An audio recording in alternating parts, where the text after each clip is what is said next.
Iya, mungkin sekarang saya ke Mas Hidayat terlebih dahulu. Ini masyarakat mungkin mengeluhkan udah kondisi pandemi, ini gaji mungkin ada yang dipotong, ada yang di PHK, sudah wajib bayar pajak, wajib pula BPJS. Ini bagaimana dari sisi kebijakan publik? Tepat tidak ya? Sebenarnya kalau kita melihat ya dari sisi kebijakan publik, aturan-aturan layanan dasar yang diberikan oleh pemerintah itu harusnya diberikan secara gratis oleh negara. Negara itu punya kewajiban moral. Itulah kemudian konsep distribusi pendapatan. Jadi orang yang kaya dan setiap warga negara ini kan sebetulnya sudah diwajibkan punya NPWP. Kita sebetulnya sudah on the track menerapkan apa yang disebut dengan FIN ya, Financial Identification Number dalam bentuk NPWP. Nah, mereka sudah bayar pajak, diwajibkan NPWP itu dalam semua aktivitas kegiatan masyarakat sebetulnya sudah mencukupi. Nggak perlu ada BPJS lagi. KTP dan NPWP itu padanan yang sangat ideal gitu. Nah, ketika misalkan ada BPJS diwajibkan, ini jadi problematik, setidaknya buat kalangan tertentu. Kita lihat misalkan masyarakat ojol, mereka membutuhkan memperpanjang SIM setiap periode tertentu dan STNK setiap tahun. Nah, pertanyaannya mereka menolak itu. Saya lihat teman-teman di ojol menolak ide mewajibkan untuk SIM dan STNK, karena buat mereka ini memberatkan.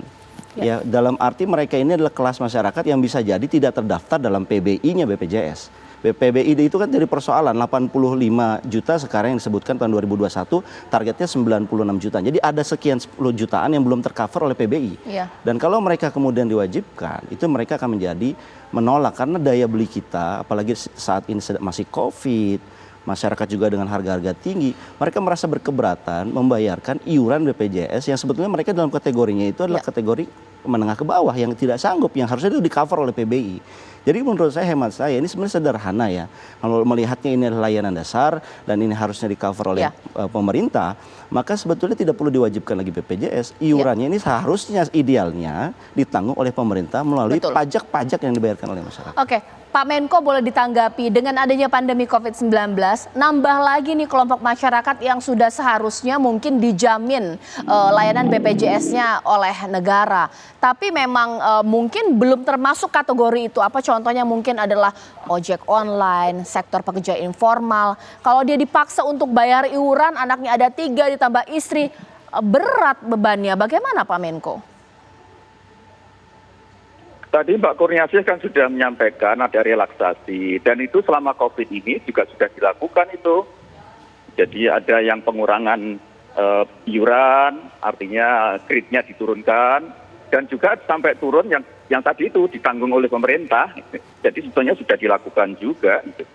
Dan Mas Rizky juga sampaikan tadi bahwa sebetulnya tinggal sekitar 17% yang belum ikut gabung dalam keanggotaan ini. Jadi sebetulnya dari 17% itu nanti mungkin sebagian juga ada yang iurannya nanti ditanggung oleh pemerintah itu. Jadi jangan khawatir nanti kalau misalnya dia belum tercatat jadi anggota dan kemudian ternyata dia tidak mampu, ya otomatis nanti BPJS Kesehatan akan mengcover itu. Dan pelayanannya sudah online. Dirut BPJS sudah memberitahu ke saya, itu nanti tidak sampai seperempat jam kok. Kalau yang belum kemudian ada di cover itu nanti otomatis akan terkoneksi dengan BPJS Kesehatan.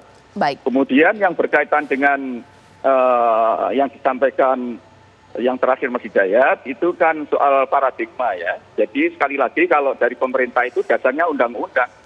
Dan yang dipaksa oleh undang-undang itu bukan hanya warga negara, termasuk pemerintah itu sendiri.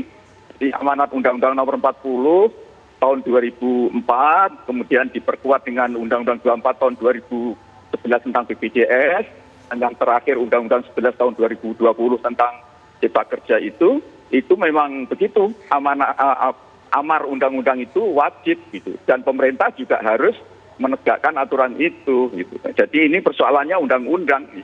Dan kita harus taat dengan undang-undang gitu. Bagaimana tanggapannya? Kalau boleh tadi poinnya adalah wajib, itu kan harusnya pemerintah cukup Pak Muhadjir kalau menurut saya memang mewajibkan seluruhnya. Jadi nggak perlu, jadi automatically dia adalah member dari BPJS. Kalau itu adalah amanat undang-undang, dan saya kira kalau automatically setiap warga negara anggota BPJS itu kan sebetulnya tidak perlu di-encourage. Ini saya melihat ada sedikit apa istilahnya ya, hopeless atau kehilangan cara untuk mengajak orang terlibat dalam BPJS, mungkin ada faktor-faktor tertentu yang pemerintah perlu eksplor. Jangan-jangan memang ada layanan-layanan tertentu yang tidak disukai oleh kelas masyarakat tertentu, atau jangan-jangan ada masyarakat tertentu yang sebetulnya dia kategori yang tidak mampu, tapi dia tidak bisa masuk dan akhirnya harus daftar, dan kemudian dia akhirnya memikirkan lebih baik saya datang ke toko-toko warung-warung tradisional untuk mengobati penyakitnya. Mungkin seperti itu. Nah, ini yang perlu dieksplor oleh pemerintah, saya kira, Mbak Aca. Baik, Pak Menko ditahan dulu, Pak Menko. Kalau tadi sebenarnya kalau penjelasan dari Pak Menko sebenarnya tidak perlu ada kekhawatiran ya, karena kalau memang Anda tidak mampu, ajukan saja, pasti ini akan ada di cover, belum lagi relaksasi pembayaran. Tapi pertanyaan pemirsa, apakah logika masyarakat sederhana seperti itu?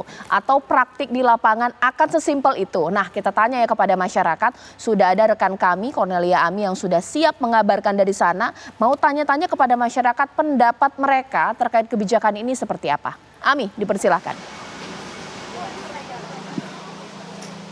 Ya, selamat malam Caca dan juga pemirsa. Kita tahu ini sudah ada Inpres nomor 1 tahun 2022 dalam hal optimalisasi jaminan kesehatan nasional. Dalam hal ini adalah BPJS Kesehatan yang sudah mulai diberlakukan. Ini adalah untuk jual beli tanah dan juga bangunan per tanggal 1 Maret 2022. Dan sudah ada wacana juga yang mencuat sebetulnya. Nanti untuk syarat-syarat dalam perpanjangan SIM, kemudian STNK dan juga SKCK yang berkaitan dengan administrasi dari kepolisian. Ini juga nanti akan mengharuskan adanya persyaratan keanggotaan BPJS Kesehatan bagi yang bersangkutan.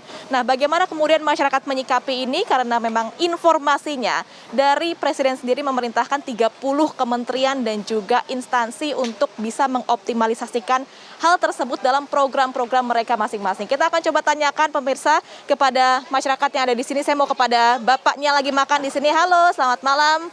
Pak, namanya siapa, Pak? Pak Hasbullah. Pak Hasbullah, sudah tahu ya ini kartu BPJS Kesehatan akan jadi syarat macam-macam? Iya, ada sih dengar infonya seperti itu. Yang Bapak tahu sudah jadi syarat apa aja nih, Pak? Ya, yang jelas kan untuk pengurusan KPR tanah ya. Beli tanah Bapak tahu untuk itu? Ada sih dengar-dengar, coba belum presisi belum tahu karena kan masih baru kan dia. Tapi Saya mau tanya, Bapak sendiri punya BPJS Kesehatan, Pak? Jadi anggota? punya. Sudah pernah dipakai belum? Alhamdulillah belum pernah. Ya, jangan sampai dipakai. Nah, yang saya mau tanyakan itu syarat BPJS Kesehatan nanti akan menjadi syarat untuk proses yang lain di luar jual beli tanah, kayak misalnya untuk bikin SIM, STNK, SKCK, dan mungkin akan jadi syarat yang lainnya, mungkin segala-galanya mungkin, Pak. Itu gimana, Pak? Ya, kalau kita sih pengennya janganlah seperti itu, karena kan orang pengguna BPJS ini kan orang-orang yang artinya sudah bermasalah dengan kesehatan kan. Artinya dengan ditambah syarat harus untuk keperluan ini, untuk apa kan makin tambah mempersulit sebenarnya kan. Nah, jadi mestinya jangan dipersulit, malah kalau orang perlu bantuan dalam rangka untuk pelayanan kesehatan mestinya kan dipermudah kan, jangan dipersulit lagi. Nah, tapi kalau misalnya pemerintah mau digunakan buat syarat A, B, C, D, ya boleh, tapi itu mestinya bukan memberatkan tapi meringankan. Misalnya dengan tambah dia digunakan buat pelayanan SIM, STNK, mestinya kan kepada masyarakat diberikan diskon iuran mestinya kan. Nah, karena dia melengkapi beberapa syarat yang semestinya pada saat keanggotaan itu tidak diminta gitu kan. Sebetulnya nggak apa-apa, tapi harusnya ada kompensasi dari masyarakat untuk bisa dari pemerintah untuk bisa memotong iurannya bulanan. Karena kan kita hanya diminta lagi kan buat keperluan ini harus melengkapi, buat ngurus ini harus melengkapi lagi. Nah, tambah berat semestinya bebannya kan. Mestinya kalau tambah berat ya diskonnya iurannya didiskon gitu kan, itu. Saya mau tanya ke masyarakat yang lainnya deh kalau gitu. Makasih banyak ya Pak Hasbullah. Saya mau ke ibunya. Ibu, selamat malam, Ibu Rita. Ibu Rita, saya mau tanya, boleh ya sedikit aja Bu? Sedikit aja Bu. Ibu setuju nggak Bu dengan penggunaan BPJS Kesehatan untuk jadi syarat macam-macam, mulai dari bikin SIM, STNK, SKCK dan lain-lain Bu? Nggak setuju. Kenapa nggak setuju Bu? Bikin tambah banyak beban. Jadi hidup ini sudah ada beban, tambah lagi beban itu ya Bu ya. Tapi sudah pernah pakai BPJS Kesehatan Ibu? Belum pernah. Tapi kalau misalnya nanti itu jadi syarat-syarat yang lain, artinya Ibu kurang ya Bu ya? Kalau bisa jangan sih. Tapi Ibu ada keluarga atau kenalan yang lain mungkin yang sudah pernah pakai BPJS Kesehatan, tahu mungkin kualitasnya bagaimana? banyak. Mm-mm. Gimana kata teman-teman dan juga kenalan Ibu? Banyak kurangnya. Banyak kurangnya, artinya kualitas BPJS Kesehatan harus ditingkatkan. Iya. Terakhir Bu, mungkin harapan dari Ibu, ini kan sudah bergulir peraturannya untuk jadi syarat macam-macam. Ibu pengennya gimana nih ke pemerintah Bu? Maunya pemerintah menggunakan sebaik-baiknya, pemerintah menggunakan kartu BPJS sebaik-baiknya untuk pemerintah, untuk masyarakat. Jadi masyarakat tidak bingung, tidak menyusahkan mereka. Ibu Rita dan Bapak Hasbullah tadi sudah cerita. Ya sebetulnya kalau bisa saya rangkum, keduanya ini sebetulnya menyampaikan mereka kurang setuju dengan adanya peraturan tersebut yang memang mau tidak mau harus dipatuhi oleh semua kementerian mengenai optimalisasi JKN. Tapi kalau boleh saya mungkin mengambil catatan dari situ ya, artinya harus ada penambahan dan juga optimalisasi kualitas juga dari BPJS Kesehatan yang mana masyarakat nantinya tidak akan merasa sudahlah kemudian mereka harus menggunakan syarat ini, tapi ternyata dari kualitasnya tidak sebanding dengan kewajiban yang harus mereka bayarkan setiap bulannya. Sementara seperti itu, Caca, kami kembalikan kepada Anda di studio. Ya. Terima kasih Ami, nanti hal tersebut nanti saya akan tanyakan kepada anggota DPR kita yang mengingat bahwa ya permasalahan layanan kesehatan BPJS Kesehatan ini juga memang menuai polemik juga karena dianggap bahwa perbaiki dululah layanannya. Bahkan saya juga nanti bertanya kepada Pak Rifki mengingat urusan syarat dari jual beli pertanahan di Indonesia saja sudah rumit. Di tengah pandemi bukan dipersingkat, ditambah lagi syaratnya. Sesaat lagi di Apa Kabar Indonesia Malam.